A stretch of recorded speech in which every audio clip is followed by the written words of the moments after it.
sabemos, es una estimación que seguramente le habrá acercado a alguien del Ministerio de Salud al presidente, pero no podemos saber con precisión si ese pico esperable va a llegar, digamos, la primera semana de mayo, unos días antes o unos días después, no lo sabemos. Doctor, también habíamos escuchado el ministro de Salud, Ginés González García, que también como el ministro de Salud de Brasil dijeron que están trabajando o estudiando la cloroquina. ¿Qué pasa con este medicamento? ¿Ya se está probando en la Argentina como un tratamiento para el coronavirus? Bueno, déjeme explicarle lo siguiente. Sí. No hay un tratamiento efectivo confirmado para el coronavirus. ¿Qué quiere decir un tratamiento efectivo confirmado? Cuando a usted le recetan un medicamento para el colesterol, por ejemplo, o le recetan un medicamento, le recetan un antibiótico, o le recetan un medicamento para la HIV o lo que sea, es el resultado de la cantidad de estudios en los cuales se hacen estudios de lo que llamamos randomizados, donde la población es asignada al azar, una parte es asignada al tratamiento experimental y una parte es asignada al estándar de cuidado o simplemente se le da un placebo. Y ahí se ve si hay efectos adversos adjudicables a la medicación y si hay efectos beneficiosos para la medicación, porque no se olvide que hay un lema en medicina que es que lo primero es no dañar. ¿Qué pasa? La cloroquina en pequeñas poblaciones, el estudio que hizo tanto ruido de Francia son 20 pacientes en total, que para una situación epidemiológica como esta no es nada, mostró que la cloroquina podría tener algunas ventajas. De hecho, se está usando cloroquina, que eso es bueno, y es más, el Ministerio de Salud, en conjunto con el Comité de Expertos, hemos elaborado unas recomendaciones provisorias de bajo nivel de evidencia para uso de cloroquina y uso de lopinavir y ritonavir, que es otra droga que también se está usando, para cierto tipo de pacientes con coronavirus que tienen neumonías graves, etcétera. Ahora, eso es, el día de hoy, puede cambiar en 5 días si tenemos evidencia de que no, al contrario, sirve mucho, o por el contrario, evidencias que dicen no, es demasiado tóxico y no sirve. Y lo que le quiero decir también es que lamentablemente, después de que el presidente Trump dijera en una conferencia de prensa que tenía resuelto el problema porque la cloroquina curaba esto, se produjo en las farmacias de Buenos Aires una compra masiva de cloroquina por parte de la gente, Mirá vos. lo cual es totalmente desaconsejable. No lo hagan, no se automediquen, no acumulen cloroquina. El Estado Nacional está comprando cloroquina para distribuirla a los centros de atención para los pacientes que están planteados en esa vía. Bueno, en Estados Unidos murió un hombre también por tomar cloroquina comprándolo directamente. Después de escuchar al presidente de los Estados Unidos, evidentemente tuvo mucha repercusión esta frase. Es que los mensajes son claves, la manera en la que se comunica, sobre todo aquellos que tienen la responsabilidad de llevar adelante un país, es clave. La gente escucha y acata o compra, y la mala información termina generando situaciones como estas. Doctor, el otro día me consultaba una persona allegada. ¿Puede convivir el coronavirus en una persona con, por ejemplo, la gripe A? Sí, teóricamente es posible, son 2 virus distintos, no tienen inmunidad cruzada hasta donde conocemos, así que es perfectamente posible. Pero déjeme decirle, Luciano, una cosa más en relación a la cloroquina. Sí. La Organización Mundial de la Salud está poniendo en marcha un estudio comparativo de 4 ramas. Una tiene cloroquina, otra tiene lopinavir y ritonavir, otra tiene la combinación de ambos y otra tiene el agregado de otra droga que se llama interferón. Y está haciendo esto para poder establecer si realmente hay ventajas de un régimen sobre otro. Argentina es uno de los 10 países seleccionados para participar. Los colegas del Hospital Posadas van a llevar adelante el estudio y seguramente de ahí vamos a poder sacar información. Mientras tanto le decimos a la gente, no compre cloroquina, no se automedique, confíe en las indicaciones del Ministerio de Salud, no se guíe por las cosas que circulan por WhatsApp o en las redes. Está circulando mucha información falsa y eso realmente no contribuye.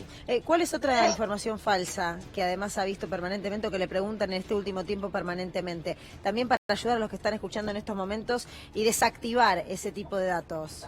Bueno, cosas como que las nebulizaciones con aire caliente matan al virus, cosa que no es cierto, que el jugo de limón. Hemos recibido preguntas de las más disparatadas, desde si el porro, por ejemplo, sirve para confrontar el coronavirus, la respuesta es no. Montones de preguntas de este tipo, sí. ¿Y qué otros mitos encontró, perdón? Podés tutearme, Luciana, no hay problema. ¿Qué mitos mitos encontraste? Digo, recién decías lo de la marihuana, pero ¿qué otros? Porque es interesante porque la sociedad en un momento se instalan y todos empiezan a reproducir lo que dijo el vecino, ¿no? Como por ejemplo lo de las zapatillas, como por ejemplo lo de la ropa, entonces, o lo de los guantes en algún momento, cuando parecía que el guante, parecía no, digo, alguien lo instaló y después empieza a generarse una costumbre, un mito. ¿Qué otros mitos hay en relación a esto? No, la verdad, Luciana, que prefiero que no hablemos de los mitos. ¿Sabes por qué? Bien. Porque un desmentido es una noticia 2 veces. Entonces le estaríamos dando aire a los mitos. Y alguien que se prende al televisor en la mitad de esta conversación escucha que el doctor Khan dijo que tal cosa es así. Entonces prefiero realmente que nos atengamos a lo que sabemos y dejemos de lado los mitos y recomendarle a la gente no retuiteen, no forwardeen las cosas que reciben en WhatsApp sin haber confirmado la fuente. No importa si lo dijo el chat de mamis del colegio, no importa si Claro. mi primo que es médico me dijo tal cosa. Guíense por lo que dice, entren a la página del Ministerio de Salud. Bien. Que está muy informada. Doctor, ¿qué pasa con los billetes? Recordemos que en China, cuando empezó el brote, les había pedido a la población que dejen de utilizar billetes. Obviamente acá en la Argentina estamos en un escenario totalmente diferente, pero digo, ¿el billete puede ser algún tipo de transmisor del virus? No, el billete no, pero puede darse la circunstancia de que yo toco el billete con la mano, si el billete alguien tosió sobre el billete previamente. Bueno, eso ¿cómo lo corto? Me lavo las manos y no me llevo las manos a la cara. Claro. Y punto. No tengo ningún riesgo adicional. Porque habían dicho también que había algunos estudios que pueden estar hasta 3 días, creo que con el plástico en la superficie. Bueno, ahí hay que diferenciar lo que es un estudio de laboratorio, donde para poder dar respuesta a cuánto tiempo puede vivir el virus fuera del organismo, se hacen pruebas en condiciones de temperatura, de humedad, con sol, sin sol, con viento, sin viento. Por ejemplo, volviendo a la pregunta inicial de Luciana sobre el tema de cuánto tiempo puede estar el virus en el aire. Depende, si tengo todas las ventanas cerradas es una cosa, si tengo las ventanas abiertas y ventilo bien mi casa, se diluye completamente el riesgo, si es que ese riesgo existiera. Claro, me están escribiendo en este momento porque la verdad es que hay mucha confusión en algunas medidas que se están tomando. Me gustaría que vuelva a repetir, ¿qué pasa con la ropa y qué pasa con las zapatillas cuando se ingresa al hogar? ¿Hay que directamente mandarlas a lavar? ¿Hay que desinfectarlas? Para que los que recién se están sumando también sepan esto.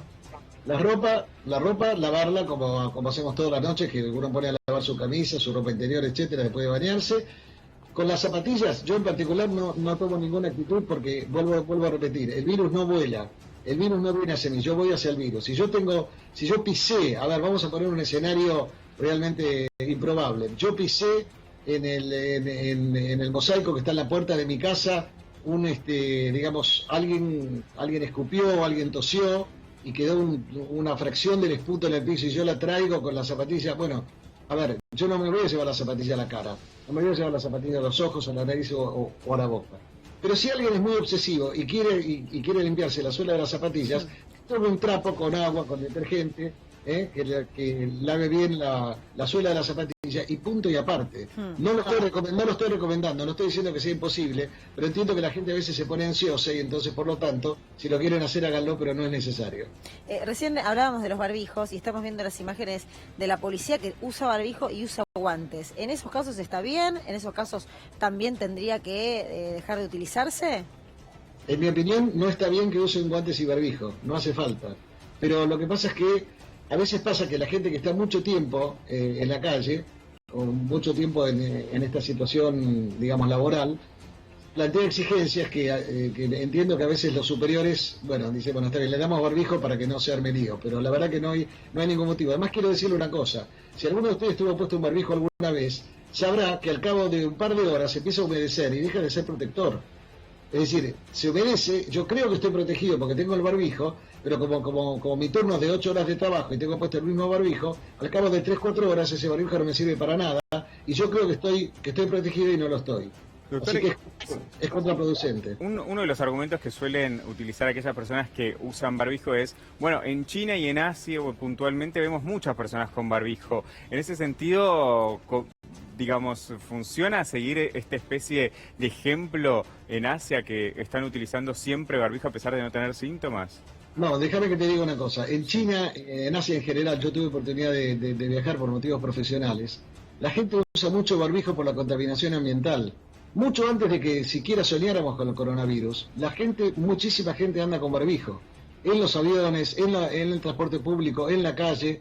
En Vietnam, por ejemplo, las mujeres usan mucho barbijo porque y se cubren la frente con anteojos, anteojos oscuros de sol, porque no quieren tener un color, digamos así, moreno. Prefieren estar muy atrás del color blanco tratando de parecer occidentales. Bueno, son costumbres culturales, pero no es que los orientales están usando barbijo por la epidemia de coronavirus. Seguramente aumentó el uso de barbijo por eso, pero ellos ya venían con una cultura de usar barbijo, cosa que no pasa en nuestra cultura. ¿Y en nuestra cultura qué conclusión saca?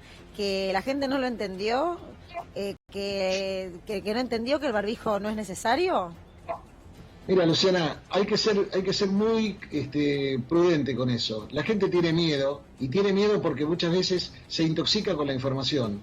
Disculpame que te diga esto, pero yo creo que los canales de noticias, dentro de los cuales yo sé que ustedes tienen una posición importante, líder, tienen que ser más reflexivos a la hora de pasar las noticias. No es bueno que estén mostrando ataúdes, por ejemplo, con una música semifúnebre de fondo mientras hablan de coronavirus. Porque la mayoría de los pacientes de coronavirus se recuperan, la mayoría no se muere.